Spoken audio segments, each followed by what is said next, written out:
ராமநத்தம் அருகே தேசிய நெடுஞ்சாலையில் கார் விபத்து 2 குழந்தைகள் உட்பட 6 பேர் அதிர்ஷ்டவசமாக உயிர் தப்பினர்.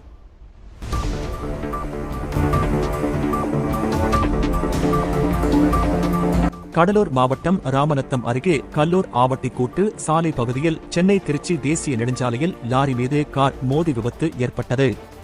சென்னையில் இருந்து திருச்சி நோக்கி சென்ற கார் முன்னால் சென்ற லாரியின் பின்னால் மோதி சிறிது தூரம் இழுத்துச் செல்லப்பட்டதாக கூறப்படுகிறது. இந்த சம்பவத்தின் சிசிடிவி காட்சிகள் நெஞ்சை பதற வைத்தன. காரில் பயணம் செய்திருந்த 2 குழந்தைகள், 2 பெண்கள் மற்றும் 2 ஆண்கள் உட்பட மொத்தம் 6 பேர் சிறிய காயங்களுடன் உயிர் தப்பினர்.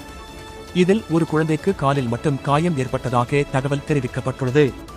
விபத்து நடந்தவுடன் மங்களூர் வீசிக ஒன்றிய பொருளாளர் ஆவட்டி விஜய் என்கிற விஜயகுமார் மற்றும் அப்பகுதி பொதுமக்கள் விரைந்து சென்று காரில் சிக்கியிருந்தவர்களை மீட்டனர்.